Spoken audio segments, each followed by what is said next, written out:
Donc l'idée c'était d'avoir à chaque fois une double page qui s'ouvre comme ça avec les boîtes fermées, avec toujours la même question, qu'y a-t-il dans ces boîtes?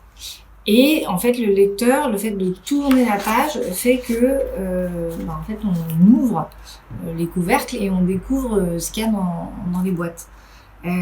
Avec à chaque fois un petit texte qui décrit pas les objets, mais qui évoque un moment ou une situation, ou voilà, mais qui permet à chaque fois de partir dans l'imaginaire et à chaque fois dans un univers spécifique à chaque boîte, quoi. C'est rigolo d'avoir tout un tas de registres différents d'objets, que ce soit des objets du quotidien, des objets un peu plus exceptionnels, des objets précieux.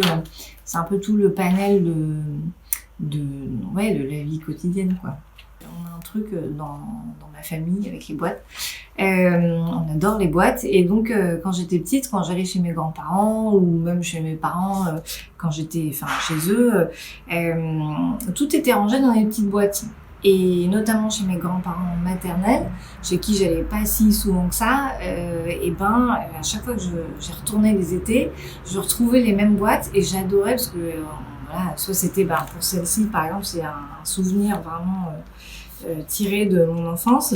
Mon grand-père avait une boîte à pêche et donc il avait plein de petits hameçons, choses comme ça. Et moi j'adorais, ça me fascinait. Donc à chaque fois qu'on partait à la pêche, je savais qu'il y avait cette boîte verte avec tous les petits trucs. Et du coup c'était pour moi une sorte de petit monde un peu fascinant que je découvrais. Je suis moitié japonaise et c'est vrai que au Japon, le contenant est aussi important que le contenu. Et donc, du coup, c'est vrai que les boîtes, il y a plein de boîtes de décoration, des beaux objets qui sont juste là pour être observés ou admirés. Mais il y a aussi toutes les boîtes de rangement qui sont super belles en balsa, en bois, hyper léger, hyper travaillé, des cartons avec des couleurs hyper belles.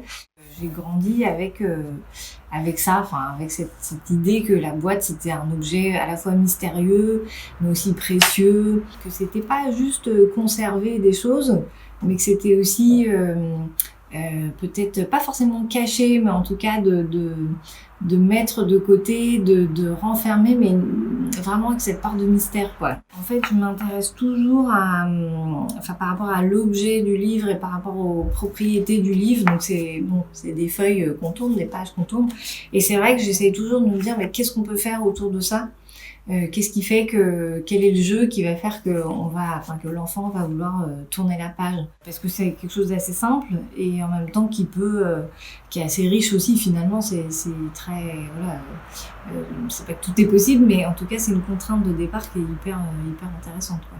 Donc c'est un livre qui s'adresse aux 3-6 ans. Je pense que c'est l'âge de la petite enfance qui me touche le plus et qui m'intéresse le plus parce que déjà j'ai des souvenirs moi de cette période de ma vie très forts et je pense que c'est vraiment une période très particulière et qui correspond un peu à un éveil au monde où l'enfant est complètement accaparé par le monde qui l'entoure. Il est vraiment dedans, fasciné à la fois par le quotidien mais aussi par la nature, les saisons, on s'imprègne, c'est un peu les expériences des premières fois, mais en termes de sensations, c'est très fort, vraiment au niveau du sensoriel.